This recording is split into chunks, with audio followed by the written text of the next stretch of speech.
Good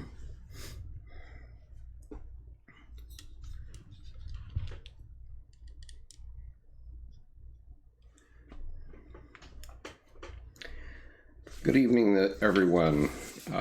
As I do every week, I'm going to begin tonight with a short reading to warm up the situation. And tonight I have a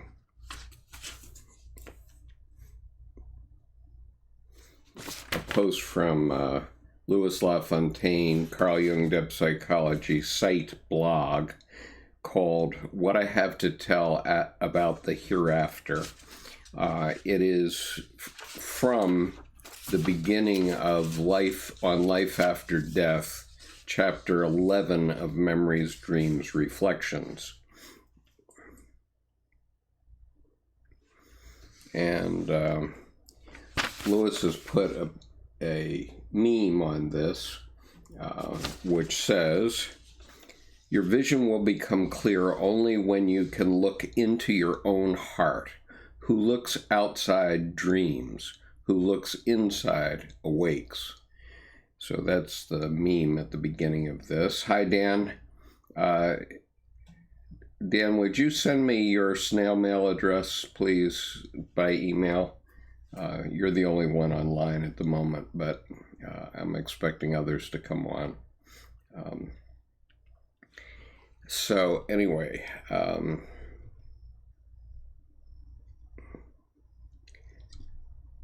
so what I'm going to read this, it's actually from the book. It's the beginning of On Life After Death. What I have to tell about the hereafter and about life after death consists entirely of memories, of images in which I have lived and of thoughts which have buffeted me. These memories, in a way, also underlie my works, for the latter are fundamentally nothing but attempts, ever renewed, to give an answer to the question of the interplay between the here and the hereafter. Yet I have never written expressly about a life after death, for then I would have had to document my ideas, and I have no way of doing that. Be that as it may, I would like to state my ideas now. For a man who documented everything, he got to a point where he felt he needed to put it all down. And so here it is. Even now, I can do no more than tell stories, mythologize. Perhaps one has to be close to death to acquire the necessary freedom to talk about it. It is not that I wish we had a life after death. In fact, I would prefer not to foster such ideas. Still, I must state, to give reality its due, that without my wishing and without my doing anything about it, thoughts of this nature move about within me. I can't say whether these thoughts are true or false, but I do know they are there and can be given utterance if I do not repress them out of some prejudice. Prejudice cripples and injures the full phenomenon of psychic life, and I know too little about psychic life to feel that I can set it right out of superior knowledge.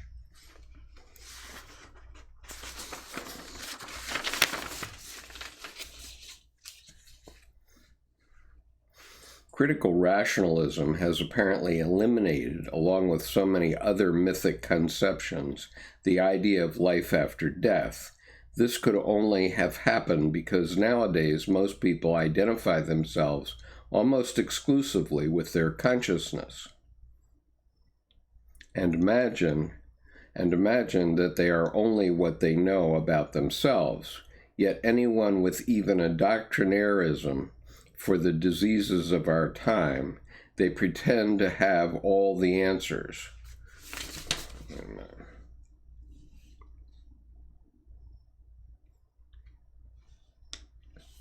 Let me reread that. Yet anyone with even a smattering of psychology can see how limited this knowledge is. Rationalism and doctrinarism are the disease of our time. They pretend to have all the answers, but a great deal will yet be discovered which our present limited view would have ruled out as impossible. Our concepts of space and time have only approximate validity, and there is therefore a wide field for minor and major deviations. In view of all this, I lend an attentive ear to the strange myths of the psyche, and take a careful look at the varied events that come my way, regardless of whether or not they fit in with my theoretical postulates. Unfortunately, the mythic side of man is given short shrift nowadays. He can no longer create fables. As a result, a great deal escapes him, for it is important and salutary to speak also of incomprehensible things. Such talk is like the telling of a good ghost story, as we sit by the fireside and smoke a pipe. What the myths or stories about a life after death really mean, or what kind of reality lies behind them, we certainly do not know. We cannot tell whether they possess any validity beyond their indubitable value as anthropomorphic projections. Rather, we must hold clearly in mind that there is no possible way for us to attain certainty concerning things which pass our understanding.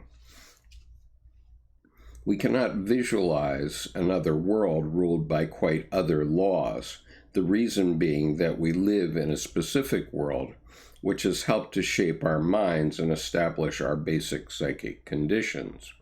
We are strictly limited by our innate structure and therefore bound by our whole being and thinking to this world of ours. Mythic man, to be sure, demands a going beyond all that, but scientific man cannot permit this. To the intellect, all my mythologizing is futile speculation. To the emotions, however, it is a healing and valid activity. It gives existence a glamour which we would not like to do without, nor is there any good reason why we should.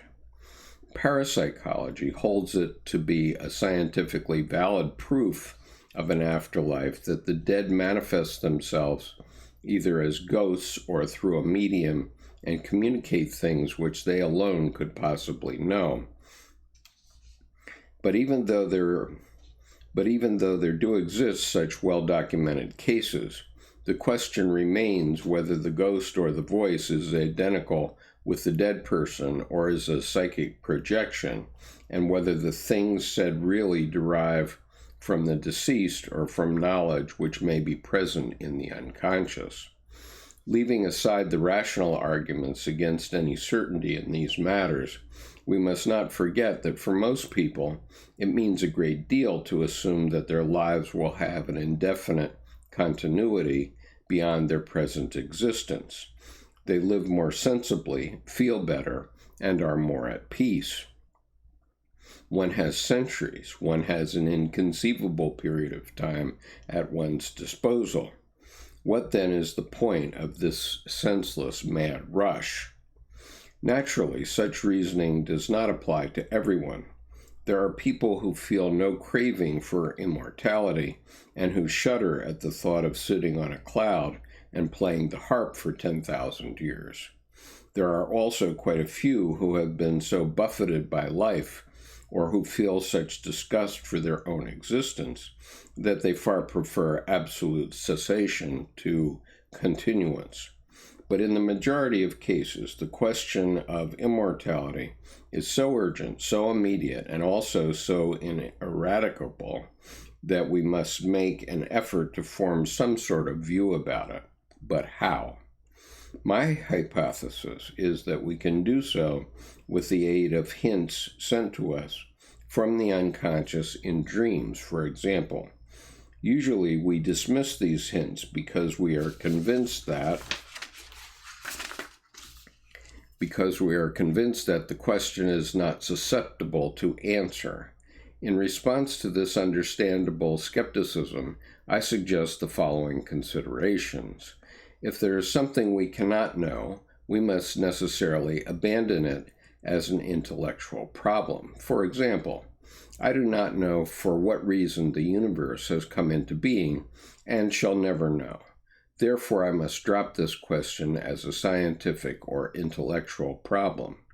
But if an idea about it is offered to me in dreams or in mythic traditions, I ought to take note of it.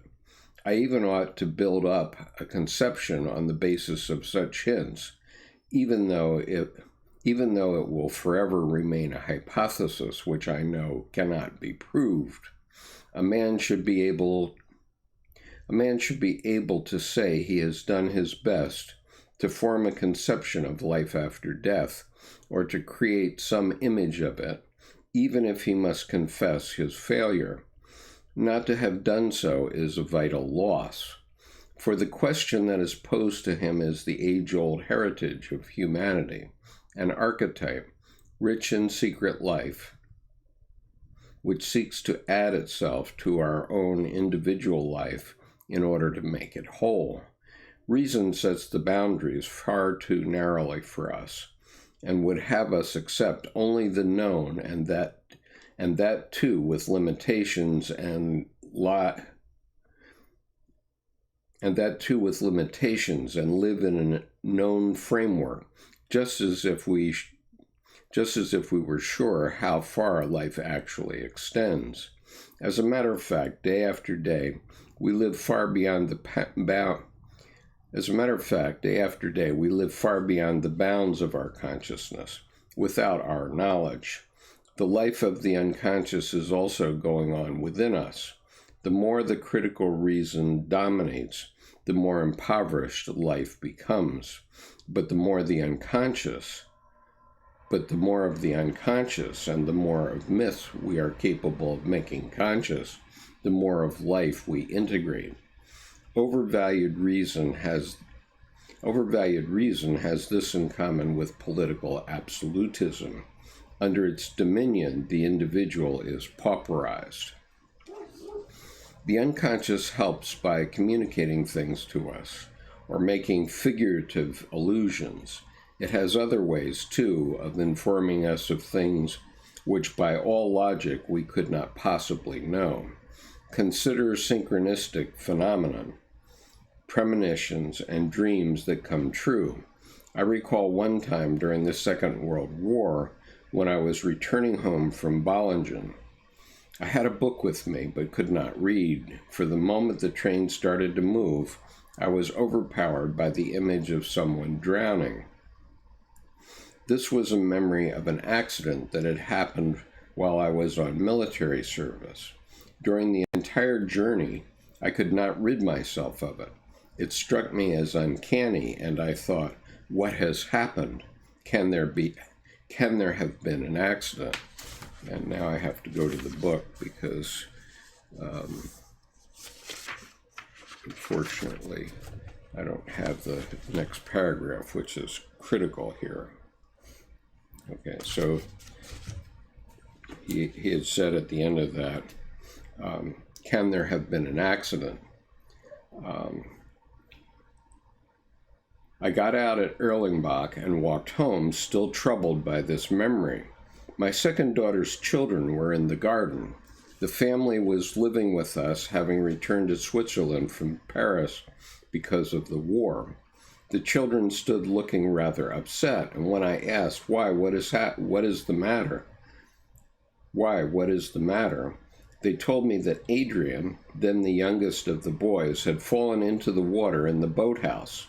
It is quite deep there, and since he could not really swim, he had almost drowned. His older brother had fished him out. This had taken place at exactly the time I had been assailed by that memory in the train. The unconscious had given me a hint. Why should it not be able to inform me of other things also? Okay, and then in this chapter, he then goes on to describe a number of other situations during his lifetime. So hello everyone, nice to see you all here now. Namaste, Thomas, and Opiami 693 says conscience isn't quantifiable yet. All idiots still think it may be, not it never will. Okay, well, we'll be talking about that in a few minutes, and it's fair enough for you to say so. Let's see how I'm going to do this. This talk about the psychological view of conscience ended up being a little longer than I thought it was going to be. So I'm not sure I'm going to be able to get through this whole thing tonight. But let me see. I had planned a couple of other early things for the evening, but I think I better start on this. Tonight I'm going to talk about a psychological view of conscience, which is found in Volume 10 of the Collected Works of C.G. Jung, Civilization in Transition. And it is paragraphs 825 to 857.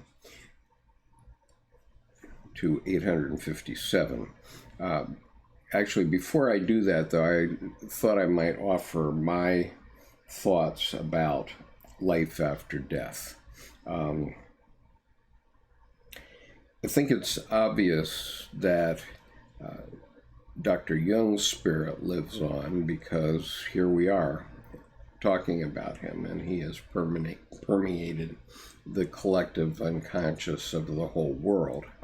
And so certainly his spirit is here, every bit as much as the spirit of Jesus Christ or the Buddha or lots of other famous people, Beethoven, you name it, there are plenty of them.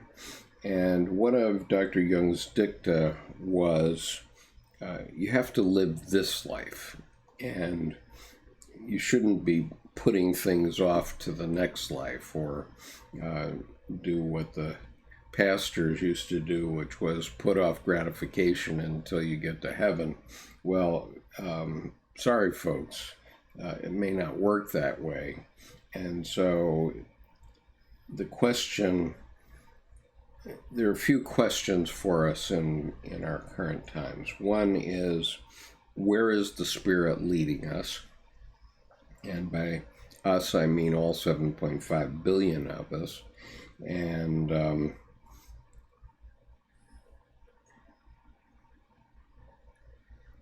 what will your piece of the mosaic be in the great drama of life?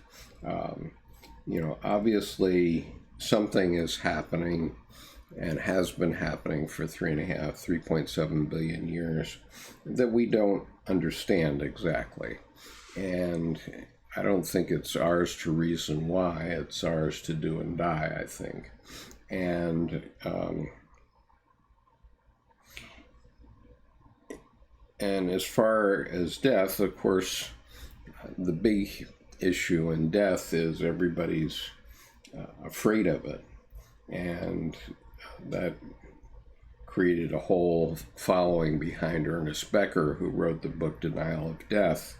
And my friends from terror management theory, like Sheldon Solomon, who worked based on Becker's book, and who said that,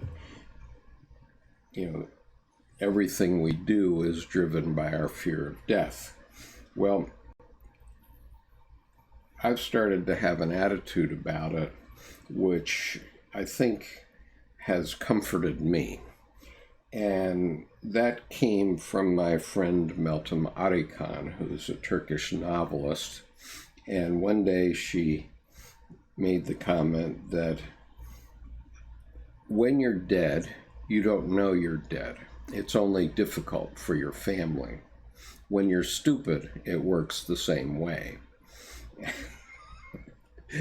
And so I think Dr. Edinger put it a different way, which was he didn't fear death at all. He was dying of bladder cancer at age 76. And he said he didn't fear death at all, but he wasn't looking forward to what it would take to get to death. And what I know is that because we have a hospice movement in this country now that's getting stronger and stronger, my wife works in hospice, you don't really have to fear that either. And so so speaking for myself, I'm trying to leave some things which are representative of my spirit that at least my grandchildren might care about, and maybe some of you will care about. But, you know, I'm not expecting to get any attaboys for it after I'm gone. If I leave something of value, I hope I've done my little piece of the puzzle. And I think that if we all say, okay, we have this life to lead, how are we going to lead it as the best we possibly can? I think that's the best answer. So let me see if that's generated any ideas. Let's see. Daniel Breller, fear of death is the fear of life. Pretty sure some clever person said that. Yeah, fair enough. Or fear of living, maybe. Right. I mean, and that's comes up in this conscience thing. So let me address that. And so now I will begin a psychological view of conscience, paragraphs 825 to 857 of volume 10 of the Collected Works of C.G. Jung, Civilization in Transition. So in paragraph 825, Dr. Jung is simply defining conscience. He says it's a special form of knowledge or consciousness, the emotional value of the ideas we have concerning the motives of our actions. And, he says it's an elementary act of will or an impulse to act for which no conscious reason can be given, a judgment grounded in a rational feeling, that is, a value judgment. So it's on the feeling side, not on the thinking side. And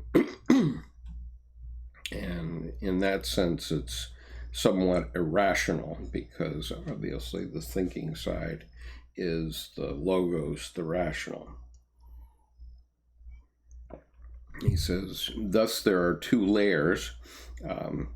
There's one layer which is a particular psychic event, and then secondly, an upper layer, a superstructure, which is a positive or negative judgment of the subject. And so something happens down deep in your unconscious, and then it comes up, and then it's necessary for the ego to make the decision. Paragraph 826, it's often displaced into a dream which the subject does not understand. And Dr. Jung was describing a dream of a businessman who was dreaming about a business situation, and he had a dream about black hands or dirty hands, and he said that's the conscientia peccati, the consciousness of sin. And so Dr. Jung warned that fellow about that idea that he was thinking about, and sure enough, he backed off of it a little bit. So 829, if conscience is a kind of knowledge, then it is not the empirical subject who is the knower, but rather an unconscious personality who, to all appearances, behaves like a conscious subject. It knows the dubious nature of the offer. It recognizes the acquisitive greed of the ego, which does not shrink even from illegality, and it causes the appropriate judgment to be pronounced. So, conscience is this autonomous complex down deep in your unconscious. And so it goes on, this means that the ego has been replaced by an unconscious personality who performs the necessary act of conscience. And I will put my notes for tonight into the Dropbox. Let's see, can I do that now? I probably could.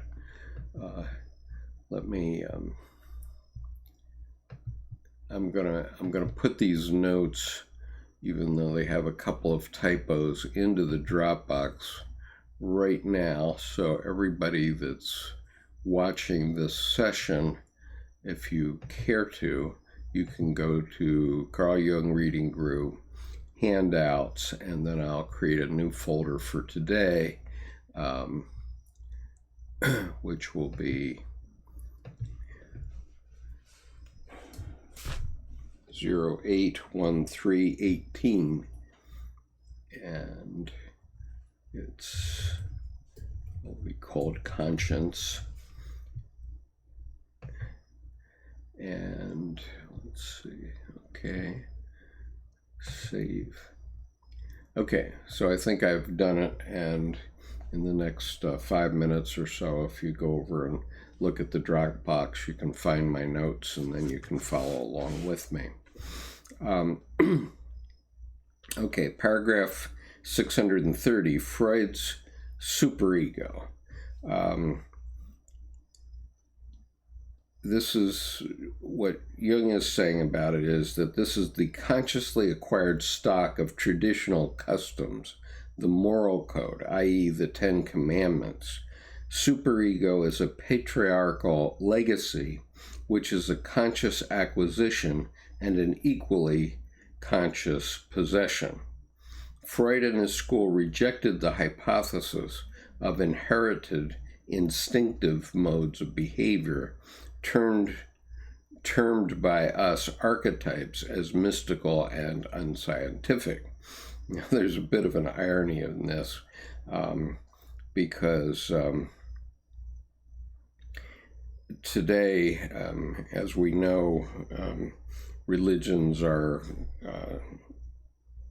systems of mental hygiene. And so today in my meditation class, Rinpoche was telling a story about the importance of meditation. And his story was that if you only had 1 hour to meditate, and 1 hour that would happen once every 100 years, and this is the hour, would you meditate harder? And so, yeah, of course you would, but I regard that as a kind of psychic trick, and it's the kind of thing that you get from Freudian psychologists. As I've probably told you, there are 5 psychologists in this group, and none of them are Jungian. And so today I got this rather paternalistic comment about Jungian psychology, where I was told, well, you know that Freud's methods have been adopted in psychotherapy, and Jung's have not. They're not part of the mainstream. Well, I guess she ought to come over here and look at this group. But in any case, the point is that Freud was talking about moral code that people had thought about and carved into stone in the form of the Ten Commandments and other such things. And so, they have their place, but they're not the autonomous entity that is the living part of conscience in the unconscious. So let's see.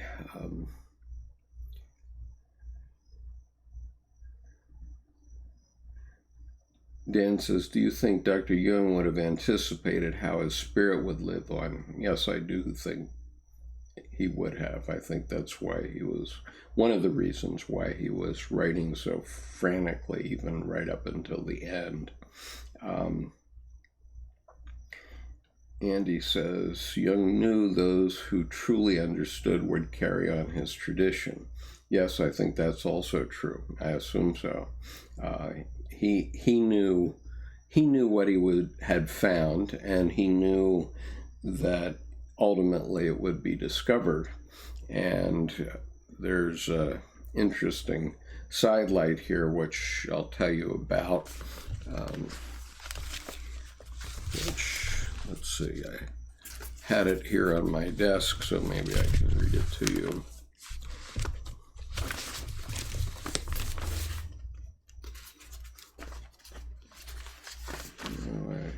I always have this heap of stories, and then at the big moment, I don't have the right one in front of me. Let's see here. Okay. So there's an interesting sidelight, which is that Mary Mellon was the wife of Paul Mellon, who was a famous, very successful banker in the mid-20th century. And she was the woman who managed to put together the Bollingen Foundation, which essentially funded and created the Collected Works of C.G. Jung. And I think I mentioned this last week, where her middle name is Conover. And so it makes me wonder whether somehow I was intended to pick this up. But anyway, here's a picture of Mary Mellon. You can decide if you see any family resemblance there. And so Mary Conover Mellon. And so I can read to you. She was obviously very important to Jung. Paul Mellon and Mary Mellon had come to Zurich during the Depression and had worked with Jung on analysis of themselves, and they became very close. And so this is a letter. Maybe I read this letter last week. Does anybody remember me reading a letter from her last week? Okay, I'm not seeing any comments, so I'll quickly read this letter. Dear Mrs. Mellon, Bollingen, 7 January 1941. So at this point in time, Dr. Jung was already a year and a half into World War II all around him, but the United States had still not entered the war. Since days I feel the necessity to write to you. Several times you appeared to me quite vividly. I'm sure by this time they had discussed the collected works. I know I still owe you a letter in response to yours, which you wrote in October. I had a pretty miserable time then. I did not feel well, and the term brought me, besides the lectures, a mountain of practical work. My summer vacation was full of work, too, and not so long as usual. Moreover, the damnable war against England and the destruction of France was more than one could bear. I had to feel with England all the time, as I had to support her, at least morally. The devastation of London hurt me as if it were my own country. I had to wait for my winter vacation to write letters. I have answered Mr. Mellon's letter right away, though, because I felt it was immediately needed. I thank you for the beautiful camellia, which we got in time. It was really touching that you thought of us at Christmas time. Your plans for the refuge and the hortus conclusus are really exciting. I don't know what he means by that. I can understand that the architect goes crazy when you tackle his unconscious so ruthlessly, but I am grateful to you that you have created something in America. I really long to see. It is something that is not only in the mind, but also in earth and stone. This thought gives me a feeling of peace and restfulness, something I can look forward to beyond the abomination of war and the Nietzschean insanity of Germany. Be careful when you tread on the tiger's tail that is the American unconscious. Yours is a formidable task. The thing above all is steadfastness in the whirlpool of our actual world. It is now a question whether we can really hold the treasures of culture and defend them against the overwhelming onslaught of the powers of darkness. With us, everything is as if frozen. People are still moving about and trains are running as usual, but automobiles have almost vanished from the streets. Food is still plentiful, but everything costs more, though not yet badly. Our army concentrates in the mountains to hold the position as long as possible, but the lower country will have to be sacrificed in case of war. It would be sheer madness to attack Switzerland, but the Germans are mad. Recently we had some bombs on Zurich near the main station and several houses destroyed and a few people killed and wounded, but the bombs were British.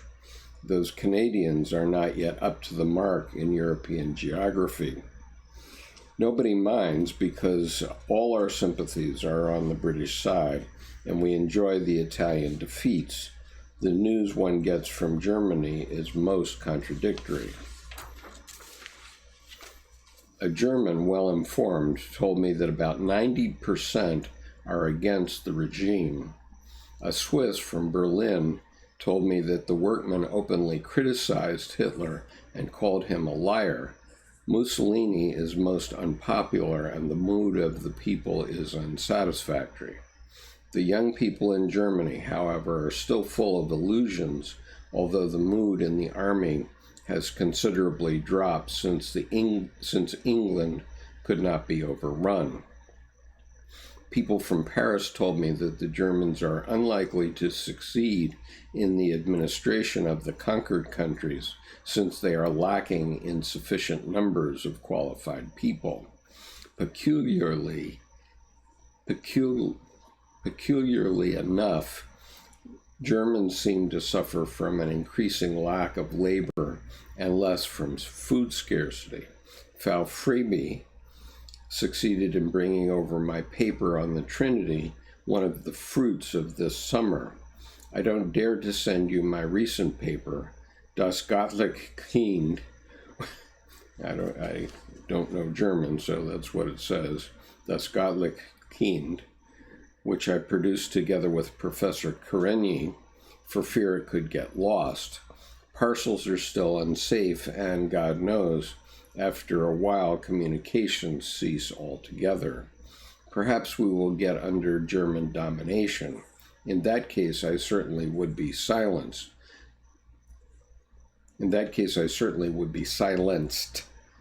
But I should not mind, provided that I've still my books and a roof over my head.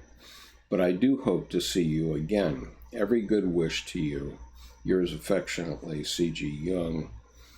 And that's from Letters, Volume 1, pages 289 to 291.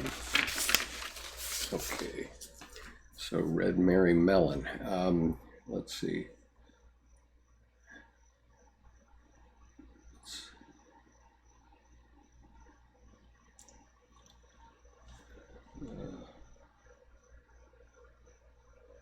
Let's see. Daniel Breland says, hope I didn't miss anyone.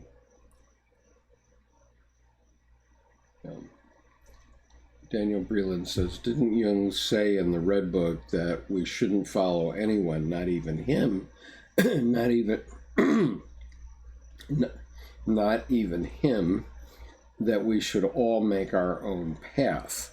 Well, it so happens that I put on my desk Man and His Symbols for this evening, and I have a paragraph from that right in front of me, and I intended to read it tonight also.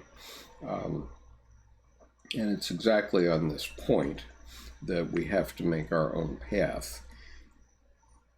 And this is almost one of the last things that Dr. Jung wrote in his lifetime. He wrote it only 10 days before his death. As change must begin somewhere, it is the single individual who will experience it and carry it through. The change must indeed begin with an individual. It might be any one of us. Nobody can afford to look around and to wait for somebody else to do what he is loath to do himself. But since nobody seems to know what to do, it might be worthwhile for each of us to ask himself whether by any chance his or her unconscious may know something that will help us. Certainly the conscious mind seems unable to do anything useful in this respect. Man today is painfully aware of the fact that neither his great religions nor his various philosophies seem to provide him with those powerful animating ideas that would give him the security he needs in face of the present condition of the world. That quote comes from a subheading in Dr. Jung's piece in this book called Healing the Split, and in the hardbound version, a copy of which you can find in the Dropbox in electronic form, it's on page 101. So the individual is the key.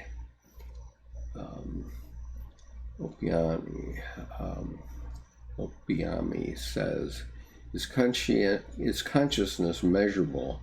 When we speak of it, it's only as a kind of measure. I don't think it can be held, only felt.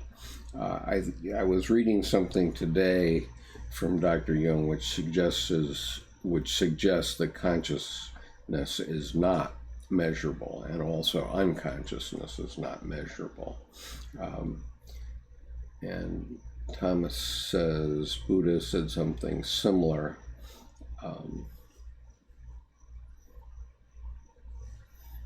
And Daniel says, what do you think of the idea that consciousness is the fifth form of elements, as in solid, liquid, gaseous, energy, conscious? Just a weird idea. Well, I think that I don't think it's an element, it's a form of energy. So E equals mc squared. And so if you think of Dr. Einstein's idea, if psychic energy envisions a God, and that God needs a cathedral, that psychic energy manifests a solid cathedral. And so the psychic energy goes into a mass, and will that later turn into more energy? Who knows? I don't know.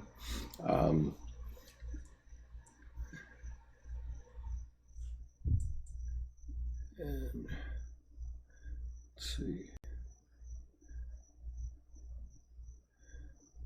Andy says, according to Google, consciousness is a state of matter, was written by Max Tegmark.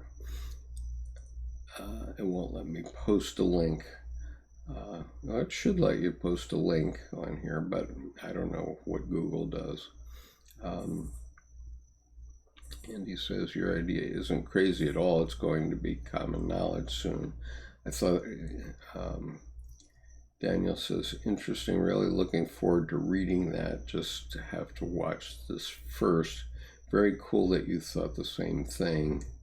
Karthik says, can you explain what Oriental reflex means? I don't think I can right now. I would have to think about that. Is this a term that you think Dr. Jung used? I'm not sure. He used some terms, but Thomas says the answer he's saying will come from the unconscious of individuals rather than consciousness. Absolutely. I believe you can't be a Jungian and not see the power of the personal conscious experience on the world. It is what defines matter. We are not mere observers. And Opiami says, it is energy. That's clear. Same as us. Yep, same as us.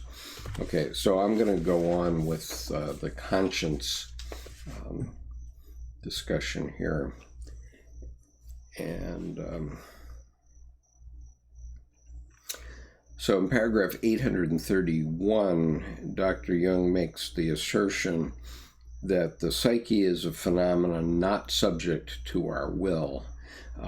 It is nature, and though nature can, by skill, knowledge, and patience, be modified at a few points, it cannot be changed into something artificial without profound injury to our humanity. Man can, and here's the kicker of this paragraph, man can be transformed into a sick animal, but not molded into an intellectual ideal. So, I'll read that to you one more time. Man can be transformed into a sick animal, but not molded into an intellectual ideal. And if you think about that, I think that's a pretty profound statement. Let me get this out of my way so I can see what I'm doing here. I guess I can get rid of this. Let me get rid of the warm-up comment and put myself back in the middle of the picture. Okay.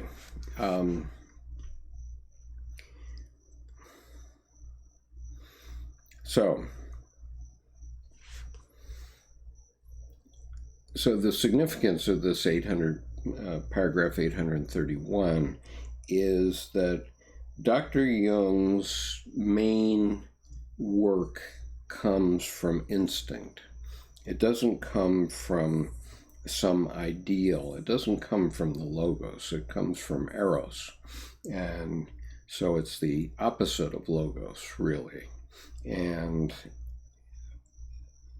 one of the things he emphasized is that you cannot know anything psychologically until you have experienced it.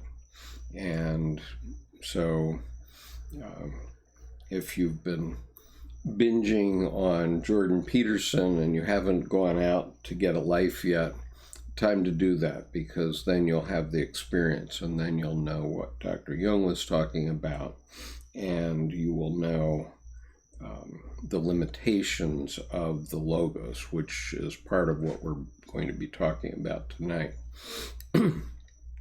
Paragraph 832, the unconscious component really is unconscious. There are no boundaries that can be assigned. We cannot say where the psyche begins or ends. Consciousness and its contents are modifiable. Going deeper, we realize that there is something autonomous down there. So in other words, there is a complex, a conscience complex down deep in our unconscious, which is autonomous from our ego self, from our ego part of the mind. I don't want to confuse you by saying self. That wouldn't be right. Let's see.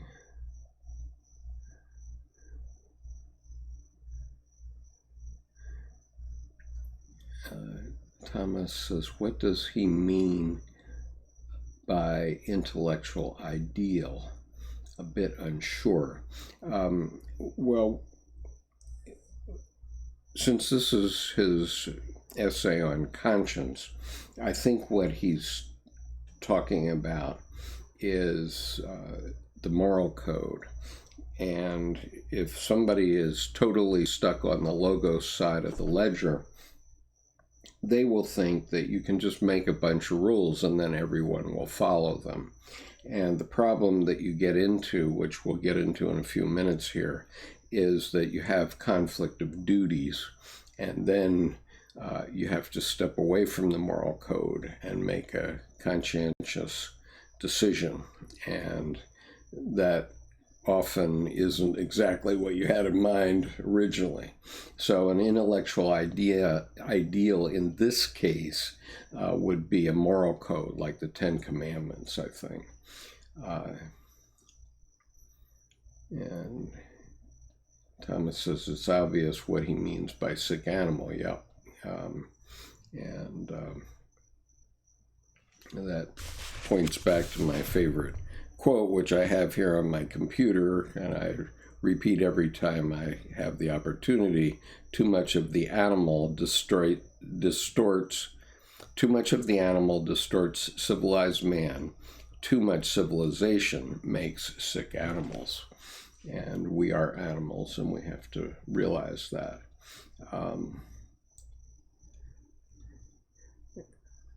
And Obiami says the intellectual idea is manifesting in artificial intelligence technology. Yes, I agree with that.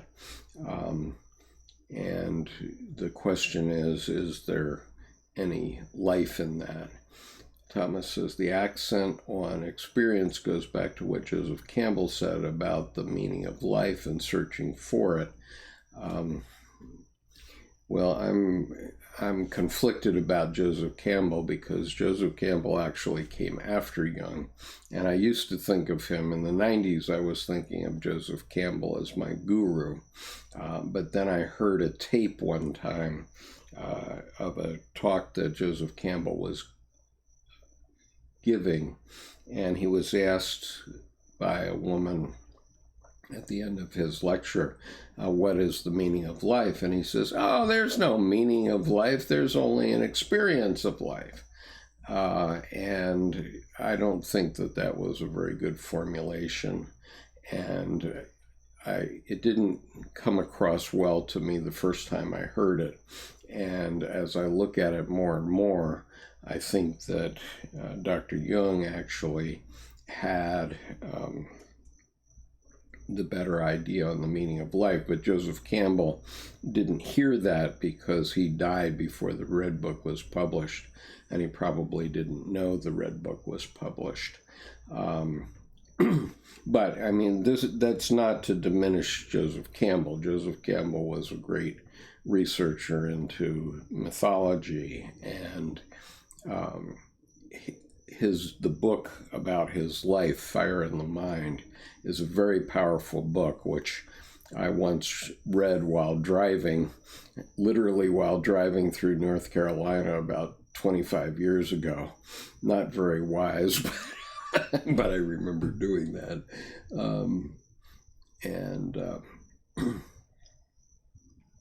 But Thomas, if you have a meaning of life that Joseph Campbell gave us, please trot it out.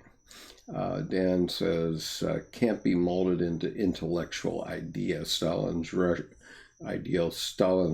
and Mao's China were examples of that statement, absolutely. Thomas, is it the sick animal who feels his conscience is a guilty conscience? No, I think it's a healthy animal that feels his conscience as a guilty conscience, but we'll get into that in a couple of minutes. Andy says, is conscience a strictly human thing or an emergent property?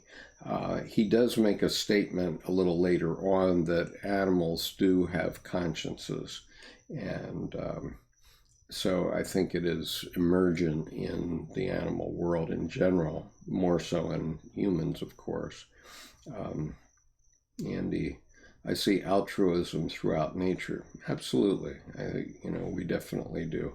I mean, I even saw it with my collies, so it definitely exists. Okayami says Jordan Peterson has just become a carnivore. He was always a meathead anyway. Well, Jordan Peterson does a lot of good thinking, I think, but he tends to overemphasize the logos. And, in fairness, I think that is a reflection of the fact that he deals with a lot of human suffering in clinical settings as a clinical psychologist. And let that be a lesson to you. Don't go running off to become a clinical psychologist unless you understand that you're going to be dealing with other people's very troubling life situations. And I don't know how anyone does it. And the fact that Jordan Peterson has done as much as he has is to his credit. And he obviously knows a lot of things, but his 12 Rules of Life seems to have emerged from that setting, and it hasn't, in my view, put enough emphasis on life experience.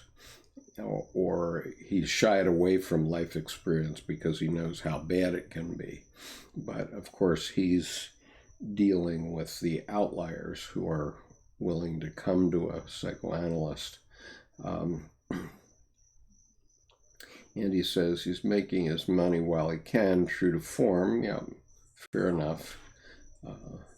He wrote a brilliant book. He wrote one brilliant book, which is Maps of Meaning. I think very highly of the book.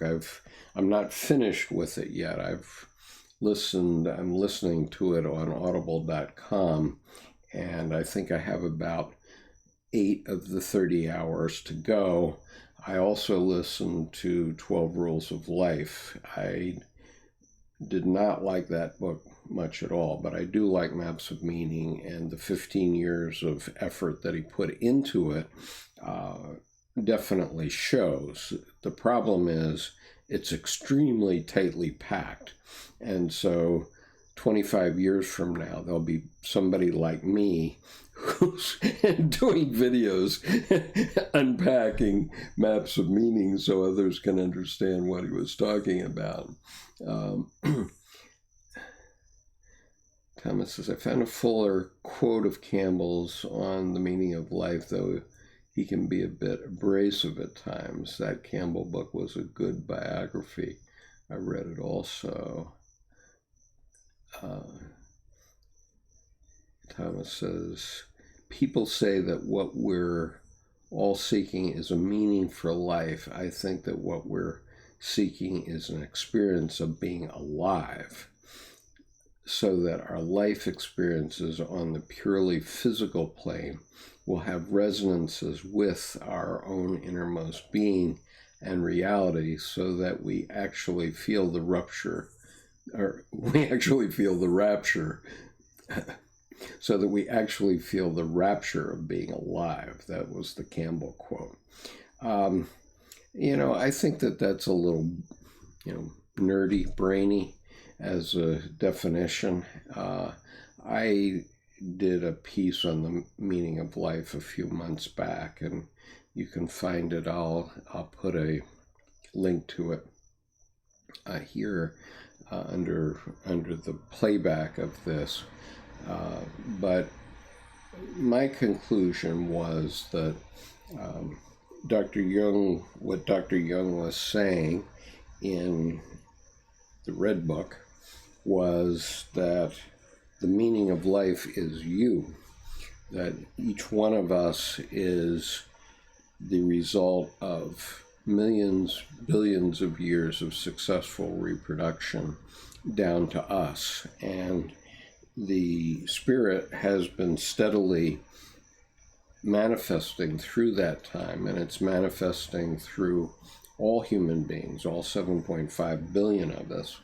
And the question is, for all religions, where is the Spirit taking us?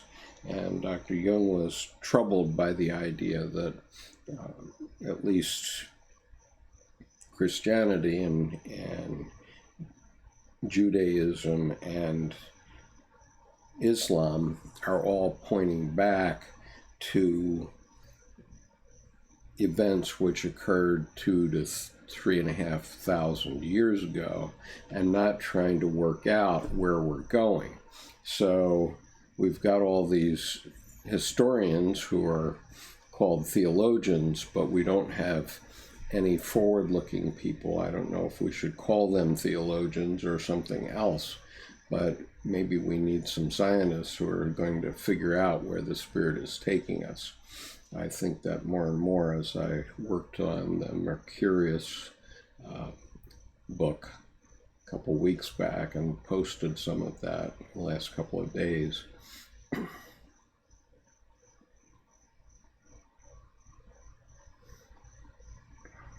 see.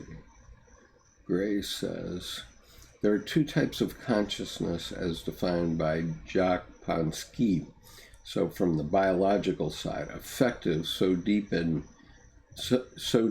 midbrain, what we consider unconscious, and cognitive consciousness, like the rupture, and Dennis says, like Thomas says, like the rupture of being alive. There are no hernias, please. Thank you. Gray says, we are hopeful to have cognitive control of the affective processes. And Dr. Ponsky says that's the goal of psychotherapy. Well, I think we're a ways from that. It would be nice if we get control of the cognitive processes, but I'm doubtful. Anyway, going on,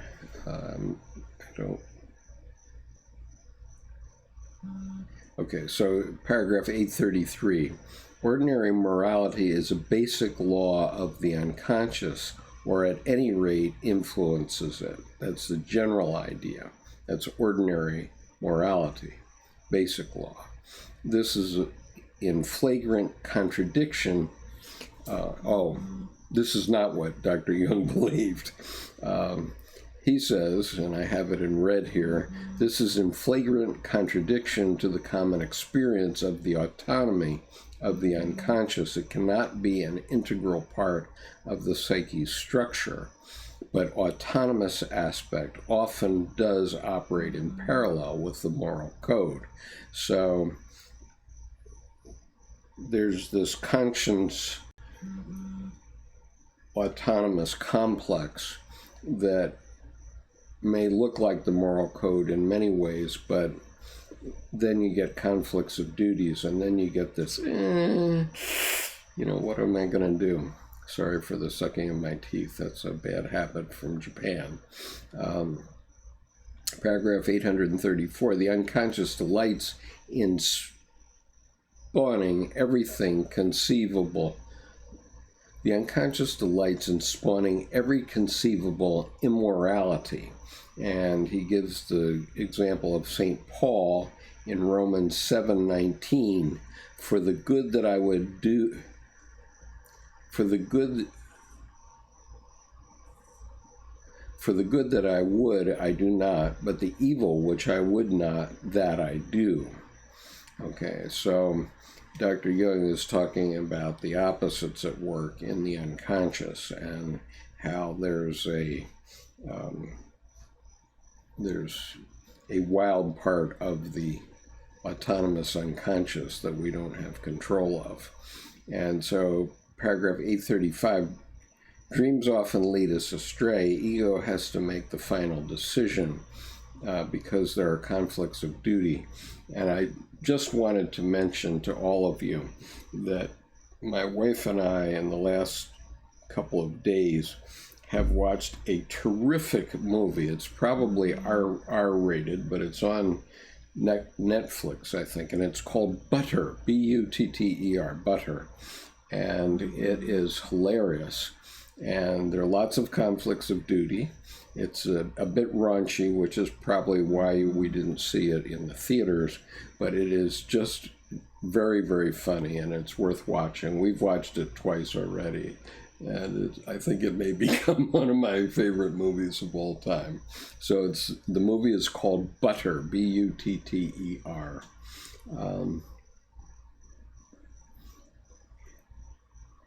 And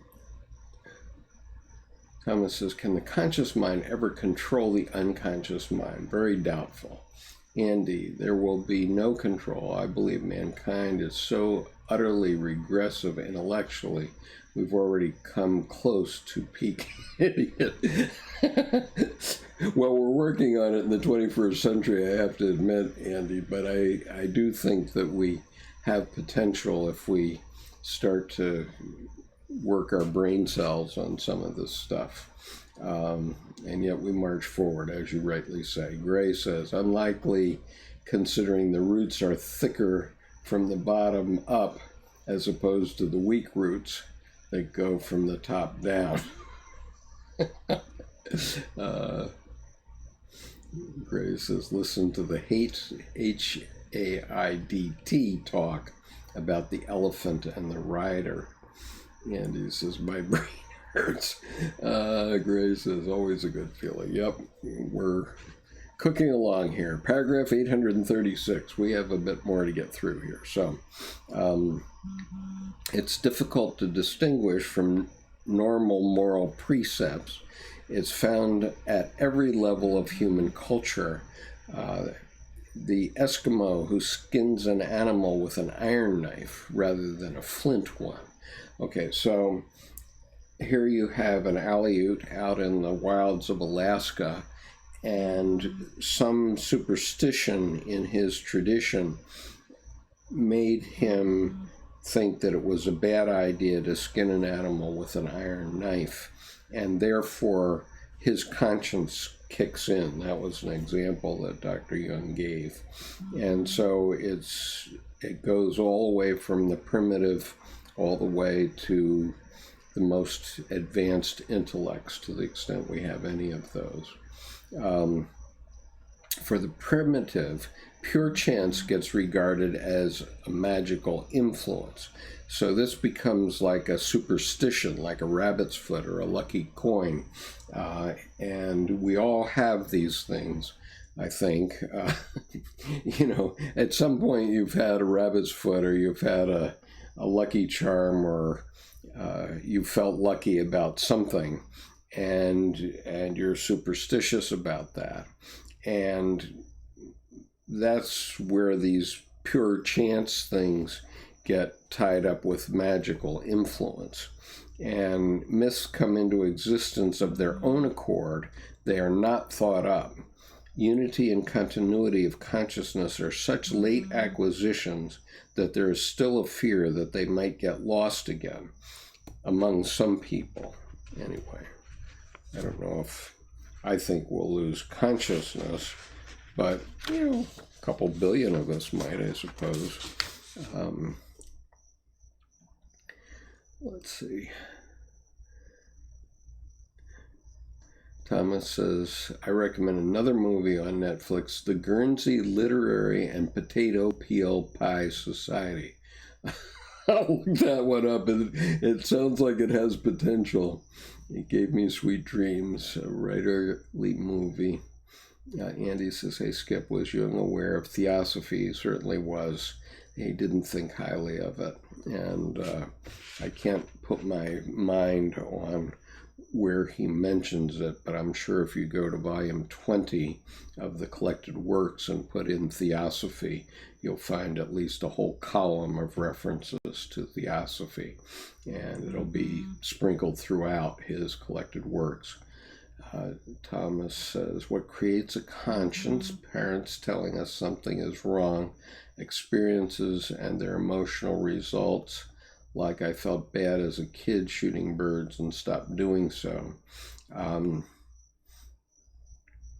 I think it's all of the above, Thomas, but we're going to get into that a little bit more here. Daniel says, this is making me think about so much stuff that the 200 letters chat allows for seems insufficient. Too slow at typing anyway. Well, I'm sorry about that. I tried to do this on a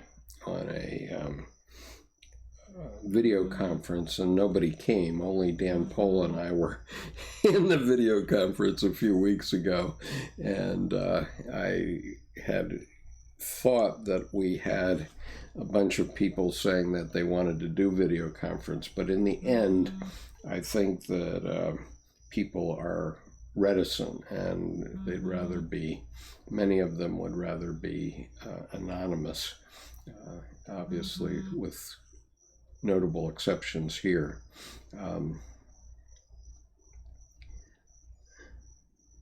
Grace says, Daniel, this stuff is like drinking through a fire hose, but it does get better. Okay, so here we go. Paragraph 837, decisions, conflicts of duty, which is stronger, conventional morality or conscience? And Dr. Jung asked the rhetorical questions, should you tell the truth and involve someone in a catastrophe, or tell a lie in order to save a human life? And, you know, that's a big question. It comes up. It's certainly come up in my life many times, and you know, I don't know if I can give you the answer here. If we obey conscience, we stand alone. If we follow moral code, we are righteous. Okay, so this is where the issue comes in, because you have a conflict of duties. And if you follow the moral code, then you followed the logos, okay, because the logos accepted this and said this is the way to go. But when the situation comes up, something inside you says, you know, maybe not. This might not be a good time to tell the truth. You know, my first wife, one time she came home from having her hair done, and she had one of these big poofy hairdos like women had in the early 1970s, and I didn't notice it, and I really didn't like it either. And so I learned that you know, always tell your wife you like her hairdo. You know, you're going to save a life if you do that. It'll be your own. So he says, conscience seems to be an inherent phenomenon in evolved brains, not necessarily a learned behavior, but a middle ground between instinct and learning. Well, yeah, but a very low middle ground, I would say, Andy, because Dr. Jung was referring to primitives here. So Thomas says, Buddhists have a great saying about right speech. That's right. And he says, look up epigenetics. We not only pass our biological dispositions to our offspring, but learned social and societal behaviors as well. I'm sure that's true. It's unfair to have to face that question. It's unfair to have to face that question. That is, to lie and not save a life or lives. It's tough. Yep, that's what we're talking about here, is the conflicts of duty. And so we know, some of us, far too much about ourselves to pretend that we are 100% good and not egotists to the marrow. Always behind what we imagine are our best deeds stands the devil, patting us paternally on the shoulder and whispering, well done. So every time my wife comes home with a new hairdo, and I also have my mother-in-law living in the same building. Whenever they come home with a new hairdo, I always love it. And, Lucifer's there patting me on the back. 800, paragraph 838.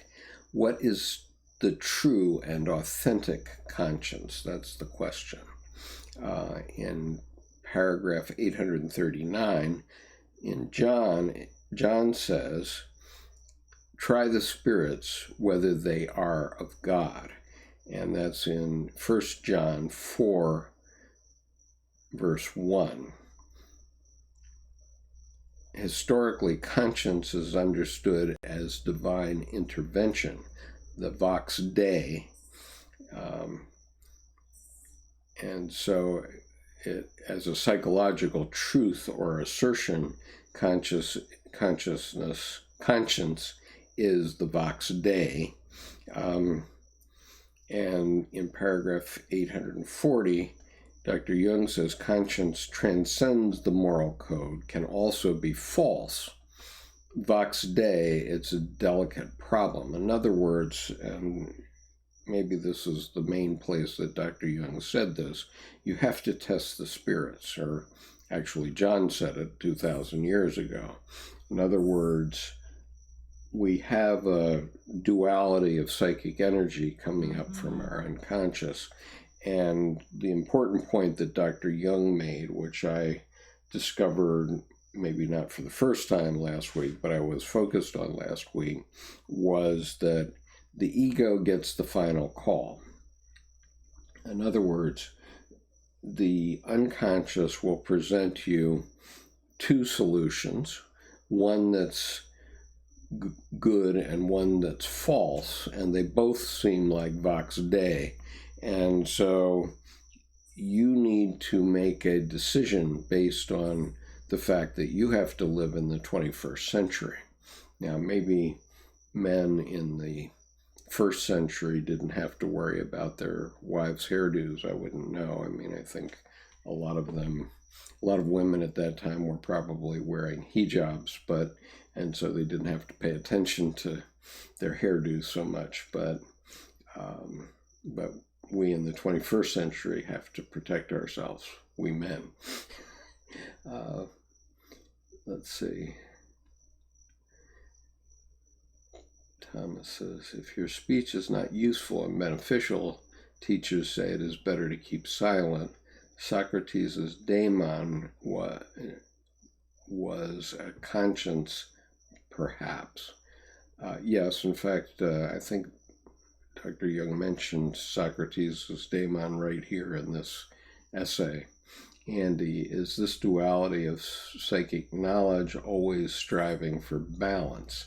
This is not psychic knowledge per se. This is a complex. So anyway, paragraph 841, conscience commands the individual to obey his inner voice, even if it means going astray. So can you be disloyal to it?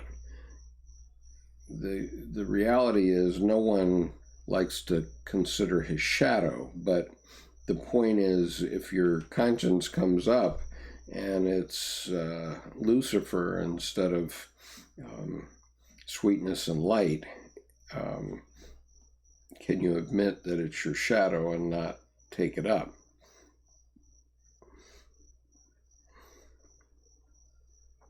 He goes on to say, without emotional dynamism, conscience loses all meaning. The goal of so-called scientific logos approach. So what he's saying here is that the scientific logos approach would like to give you a set of rules that you have to live by all the time. But the problem with that is that it injures a living thing within you, which is your conscience. And And so it's not healthy.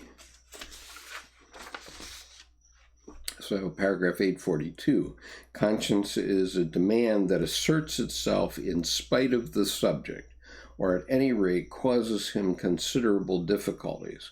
Every complex does this. Even domestic animals have complexes and moral reactions. So if you have the moral code, that's all well and good, and if you can live by it, that's great.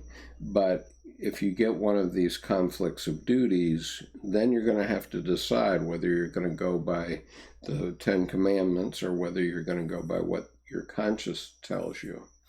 Let's see.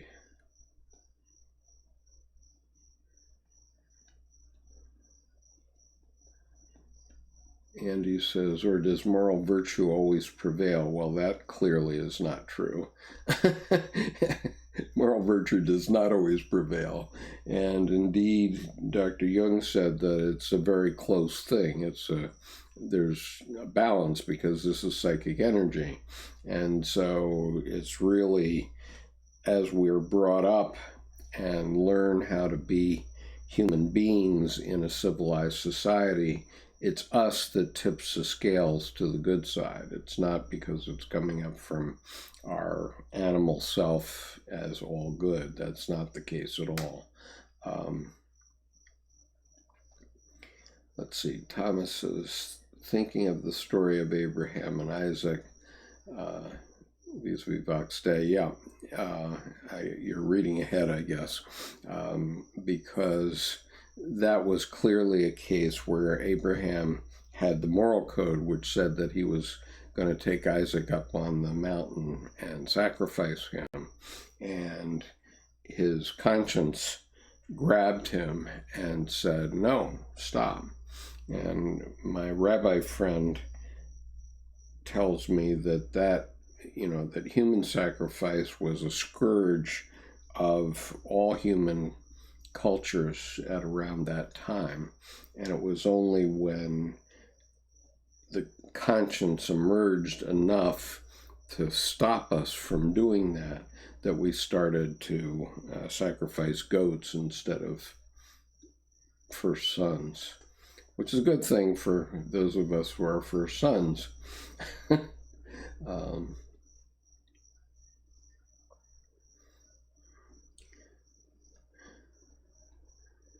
Obiami says, first person doesn't lie. This is truly an important topic. Absolutely, Thomas. Okay, so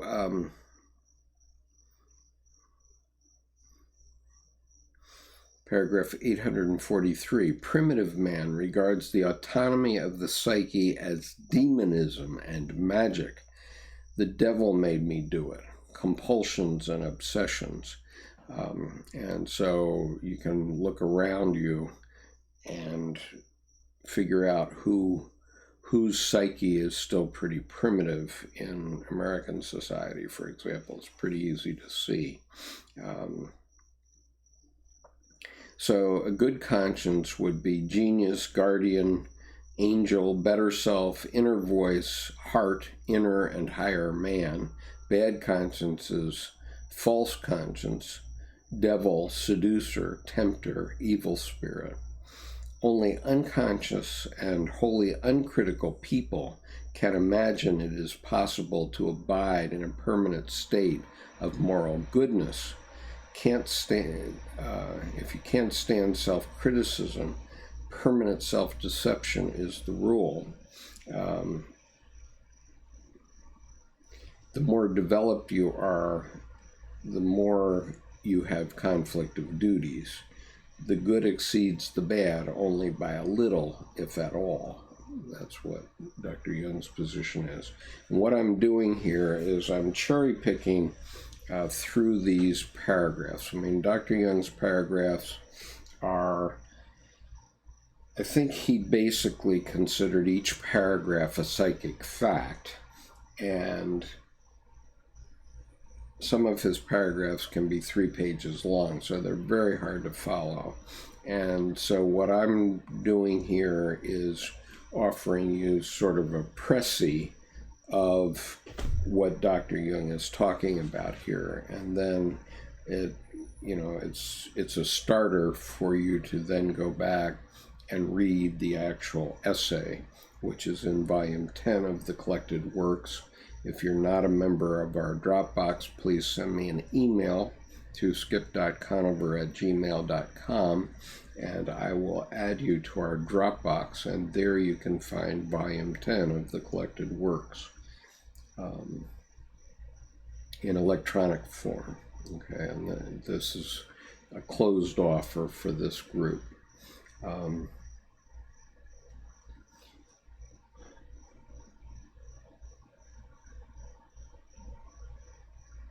Thomas says, but why would Yahweh do that to Abraham? Well, I think that you're talking about human beings before the time of Abraham, Thomas, and all human beings started to sacrifice and did human sacrifice. And there were, if you read Campbell's The Masks of God, and particularly volume 1, which is called Primitive Mythology, you see some really, really gruesome procedures that different groups did around the world in terms of human sacrifice. And, it goes to this superstition thing about the Eskimo using the iron knife instead of the flint knife. Something happened, and it happened the same day that some kid misbehaved, so they decided, well, we're going to sacrifice that kid because superstitiously it was his misbehavior that caused this big problem for the group, so he's gone, that type of thing. And so, by the time Yahweh was doing it to Abraham, it was already baked in the cake in the human condition. It had been around for thousands of years by then. Daniel says, I think everything could be an expression of the same thing. So I think that what we feel as good and evil is a manifestation of the same pattern repeating in all things. Okay, arguably it's all E equals MC squared. I grant you that. Gray says, sometimes the thing you love the most is what must be sacrificed, and sometimes just being willing to make the ultimate sacrifice is enough to keep you from doing it. Yeah, and actually Jordan Peterson came out with an interesting new video. I think it was by one of the people who steals his videos, but anyway, or it was published by one of the people that steals Jordan Peterson's videos, but it was talking about getting new wisdom, and he was talking about, facing the darkest part, the darkest thing that has to be done. And I keep having to do that in my own life. I really love it. And Jordan Peterson's view is that we should really love it because it was the Knights of the Round Table that entered the forest at its darkest place. And so, Thomas, before you go spending a lot of money, please look in the Dropbox under Collected Works and see what you find there.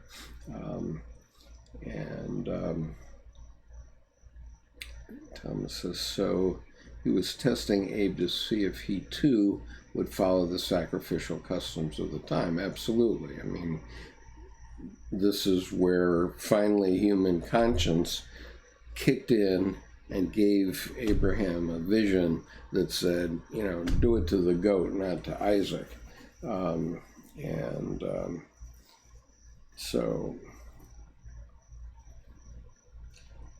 it says, I think it comes from pain and pleasure. Pain is always the lack or loss of something. Pleasure is the gain of something, everything either attracting or repelling.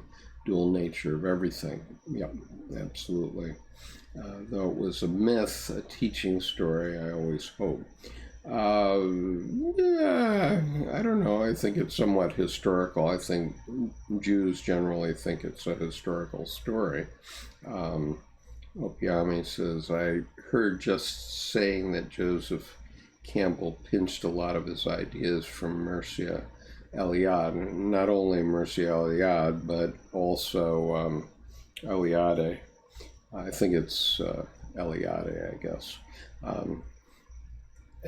Yeah, my criticism of Joseph Campbell was that he had written a book called The Skeleton Key to Finnegan's Wake, which is a terrific book, by the way, but he really knew James Joyce's Finnegan's Wake backwards and forwards.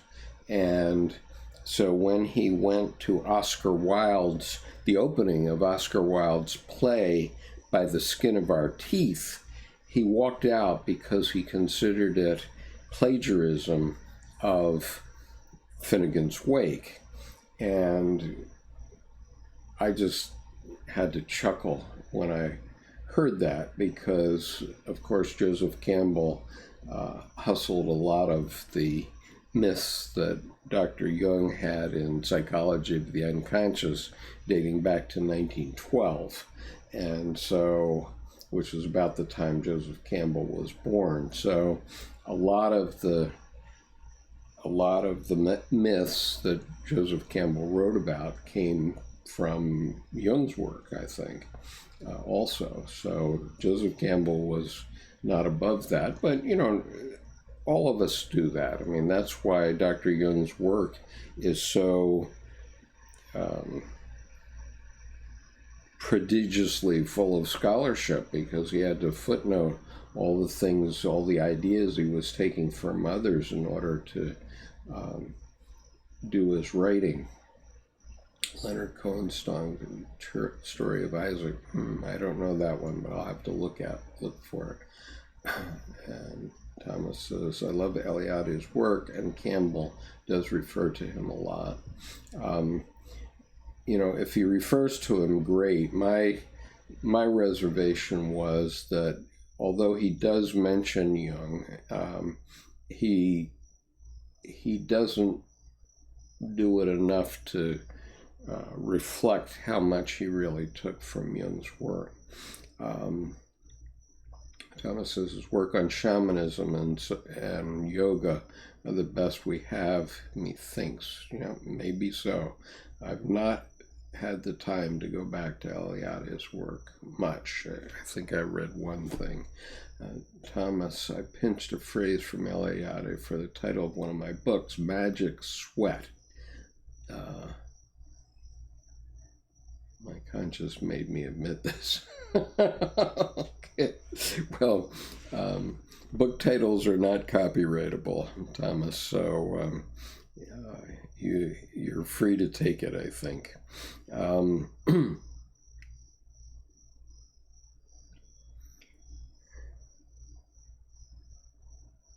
Okay, so paragraph 844, the clearest representation of polarity of the psyche. Okay, so that's when we're talking about conscience, we're talking about this polarity. It can only be explained in terms of psychic energy, i.e., potential based on opposites. And then Jung quotes Faust, Goethe's Faust, when he says, 2 souls, alas, are housed within my breast, which not human charioteer can master, as the fate of Faust clearly indicates.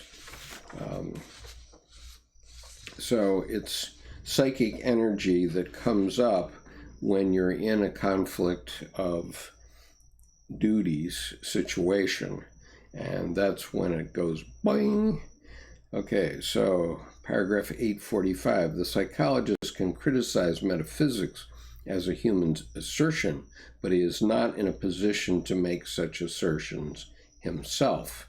And so he says, thus the vox Thus, the Vox Dei hypothesis is another subjective exclamation whose purpose it is to underline the numinous character of the moral reaction. Conscience is a manifestation of mana, of the extraordinarily powerful, a quality which is the especial peculiarity of archetypal ideas. And so when you hit an archetype, it's going to pop up in your conscience. Archetype is a natural phenomenon and has a morally ambivalent character. It's amoral, like Yahweh, the God image. Moral qualities only through an act of cognition.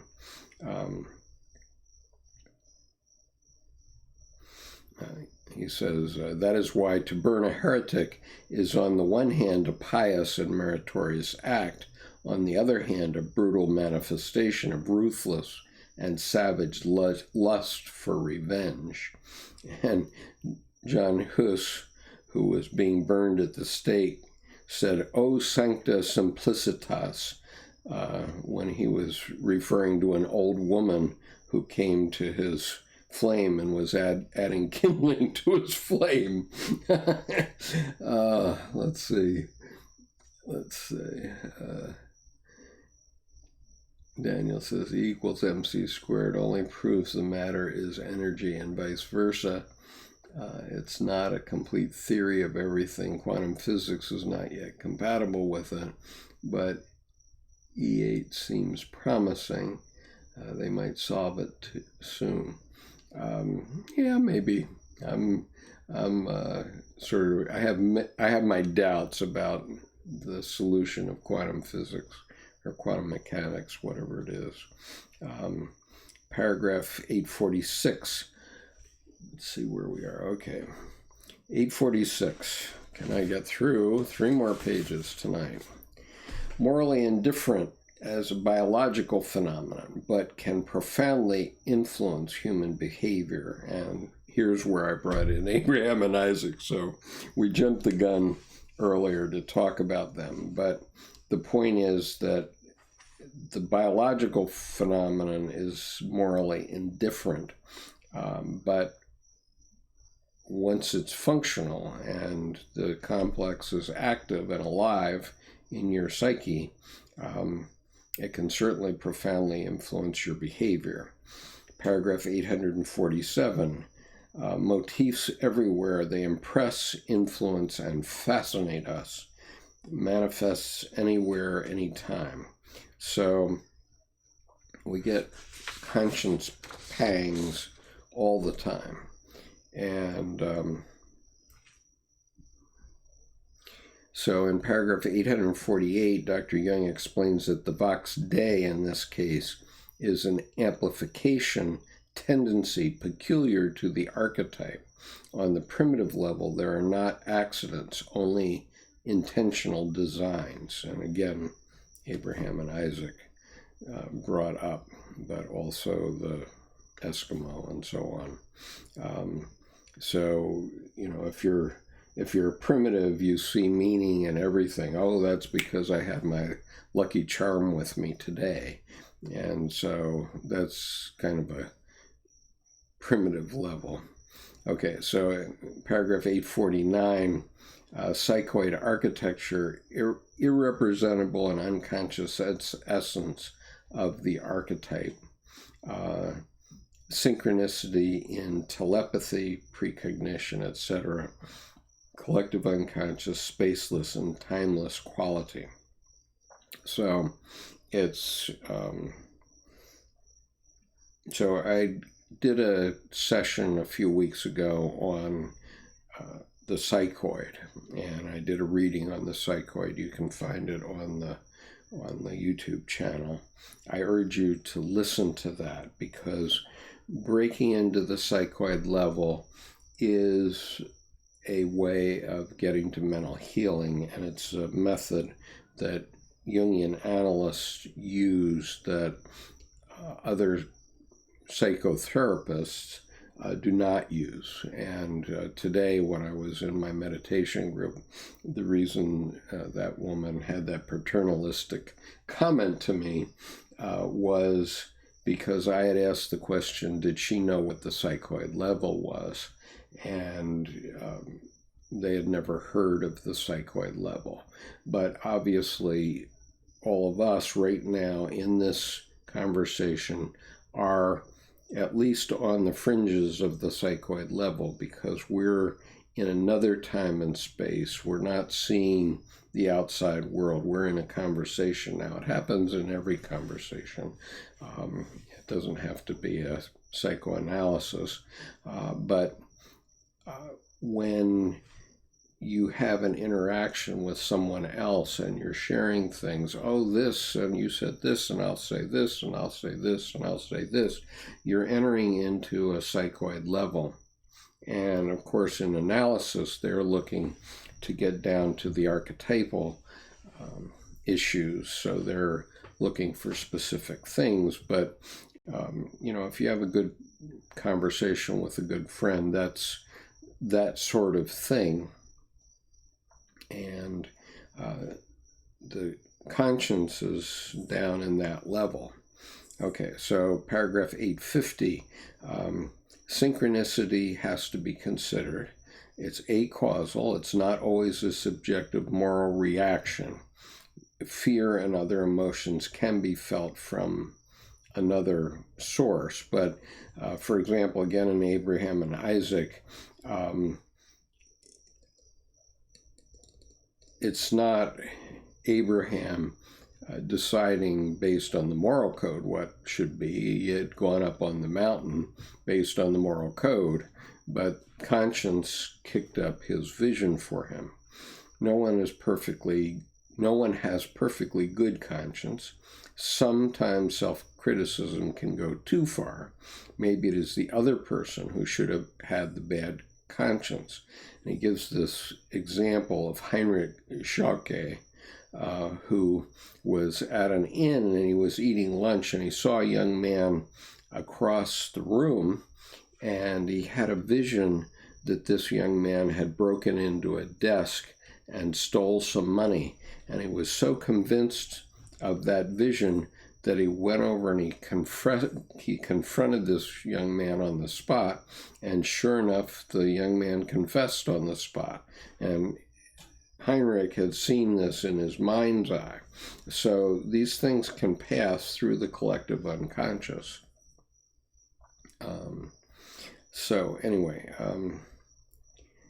In 851 now, it can be expressed in a dream or a disagreeable feeling.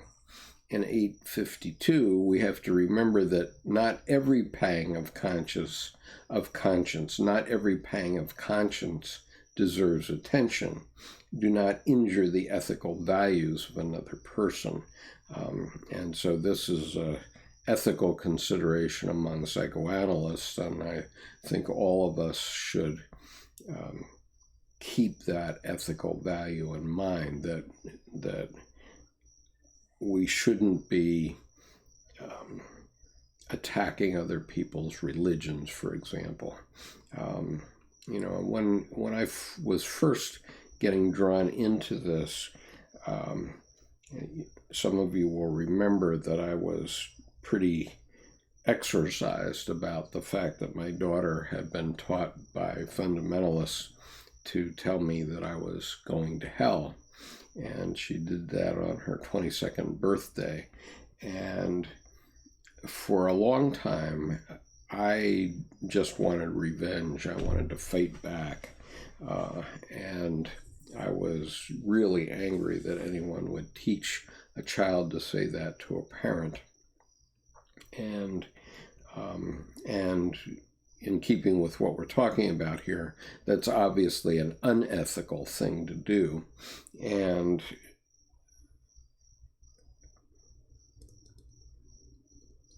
But I'm convinced by what Dr. Jung has said that we also shouldn't be attacking other people's religions, because they have a psychic container that they have to live their lives in too. And if we break that, then we don't know what will happen then. And, you know, in my daughter's case, I left the family when she was 8 years old, and obviously that was a shock to her, and so she found religion as a result of that, and I have to be very careful about respecting her religion now. And it's not because we've ever had any big run-ins about it. We have had a couple of little skirmishes, but the most recent one was 20 years ago. So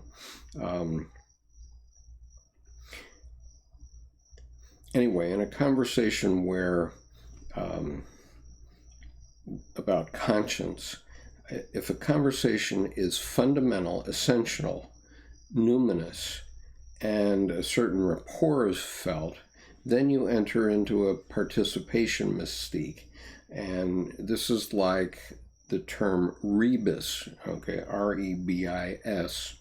It's not, the term rebus also refers to books in the funny papers where they have pictures in place of words or emoticons and that sort of thing. That's not what it is. A rebus is a relationship that you build up with other people, and the most important one is with your spouse.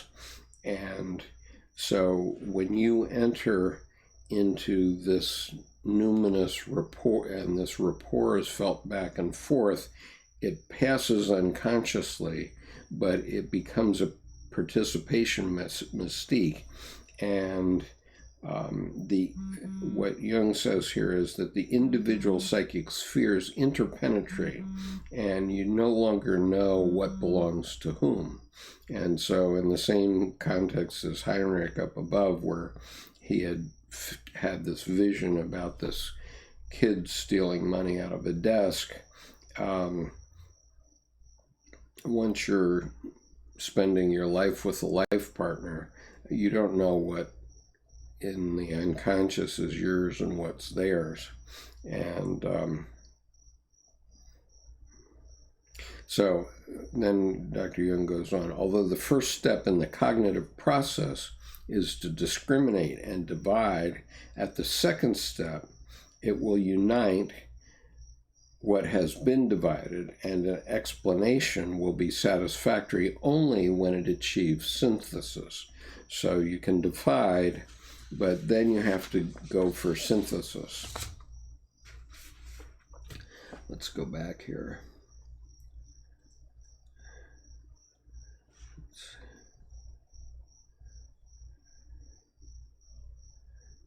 So Biami asks if anyone has read J.B. Haldane, very rare children's book, My Friend Mr. Leakey. It's quite bizarre. Published in 1937. You can find it in full Stanford library site. Just wondering if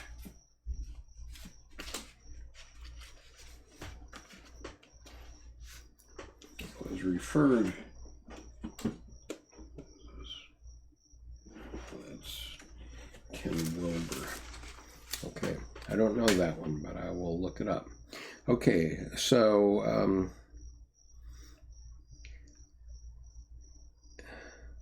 so at paragraph 853, we have to give priority to conscience.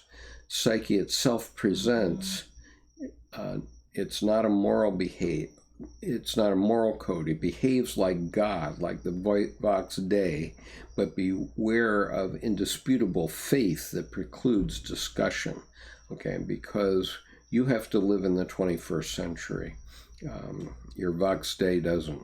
You know, your Vox Dei got built in when you were born. Paragraph 854, Vox Dei, the foundation, is the numen.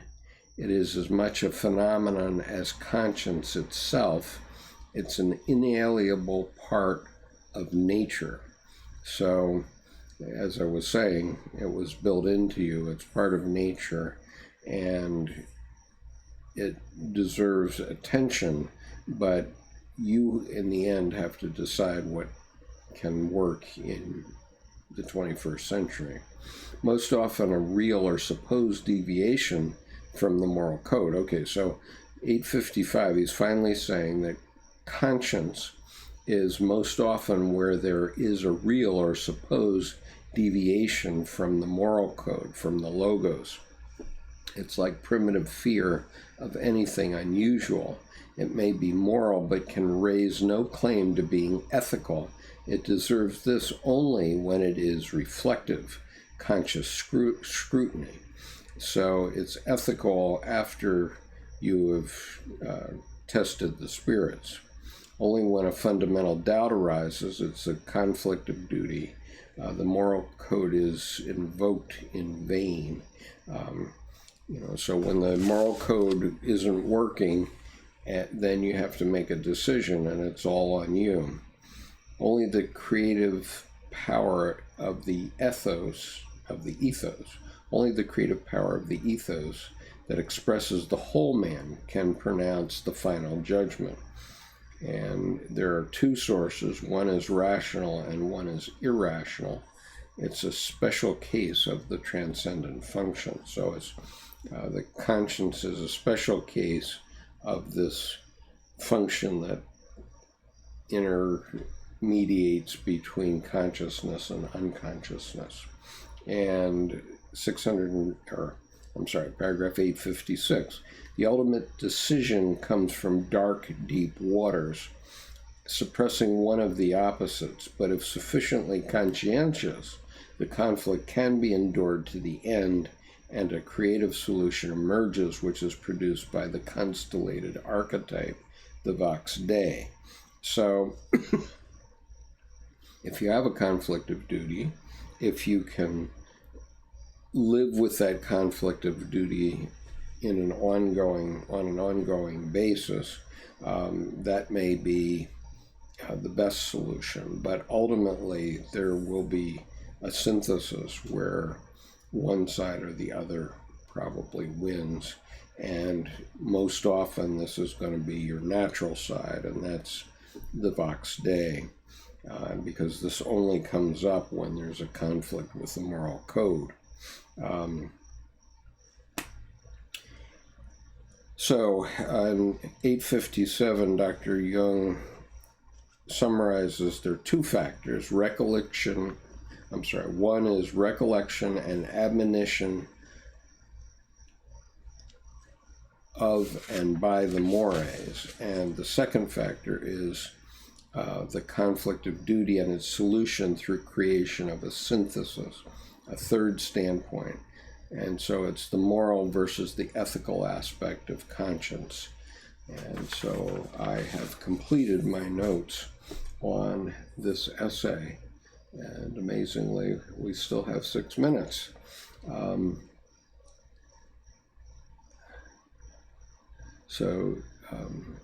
Thomas says, I can see conscience as part of the transcendent function. So that's exactly what Dr. Jung was saying. Daniel says, if I can recommend a book too, Flatland by Edwin Abbott from 1884. It's a bit bizarre too, but really awakening my mind to how we can be mirrored in many dimensions that we can't quite comprehend yet. And Daniel says it's pretty famous. You've probably read it. And Thomas says, thanks, Daniel. She'll look them up. Okay, and I will look them up also, but I probably will not read anything that I haven't already read because I'm so focused on trying to understand Dr. Jung's work and convey that understanding to others. As all of you may know, we're running an advanced seminar on Wednesday now, where we've moved the date to Wednesday at 1:30 p.m. I would welcome anybody who wants to join it. We've completed 8 sessions on ion, researches into phenomenology of the self, and we're right in the middle of chapter 5, which is Christ as a symbol of the self. It's very complex work. And we have, as of now, we have 26 official members of the Advanced Reading Group. It is conducted in video conference on Zoom. And so if you want to join us, what I'm asking for is a sponsorship on Patreon of $10 a month, which is a bargain considering the fact that I'm trying to give an advanced graduate level course on ion at the moment. And so all of the previous sessions are recorded and are available, so you can join anytime and catch up with where we are. I don't know what we'll do after ion, but we'll talk about that going forward. Does anyone have any thoughts about what you would like to discuss next Monday? I haven't specifically figured anything out. I know I have a question from one person, and who was that? It might have been Andy, as to this meme of Dr. Jung. Until you make the unconscious conscious, it will direct your life, and you will call it fate. And so I do have some readings on that. I was going to try to address it tonight, but I think we're too far into it to address it tonight. So I will address it next week, probably in the warm-up period, right at 8 o'clock.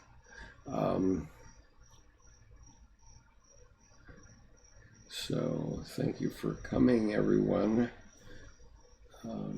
Thomas, I'm having a full dream life. Anything involving dreams would be appreciated. Well, I'm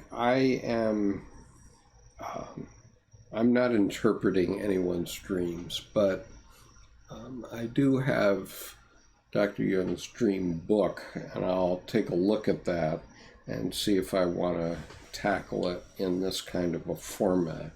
I want to be very careful to emphasize that I'm not a mental health professional, and I'm not going to analyze anyone's dreams on this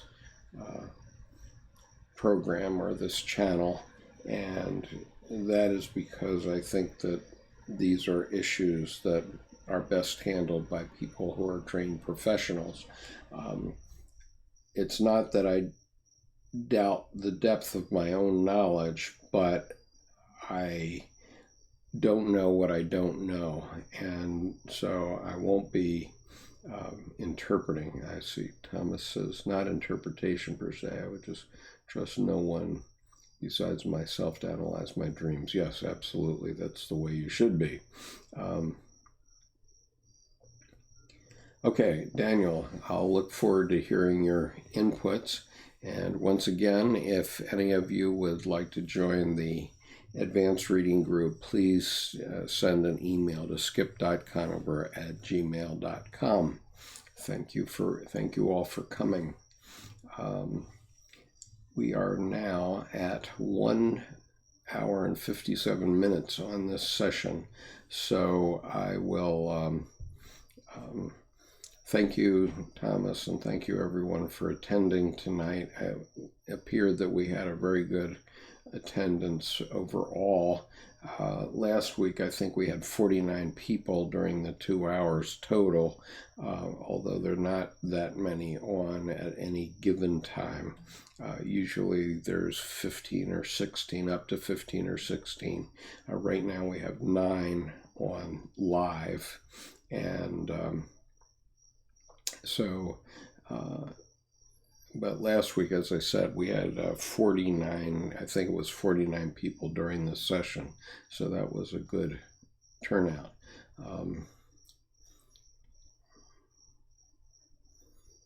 So Daniel, thank you, and I'm glad you found us. It's a good thing. I look forward to seeing more from you. And so the Advanced Reading Group will continue with paragraph 81 of Ion on Wednesday at 1:30. And I am going to sign off at this point, but thank you all for coming. And do write to me on any topic you wish if you have any thoughts or questions or ideas about what we should be talking about. And I will look forward to that. So I'm going to stop streaming at this point. So goodbye and good night. Good luck.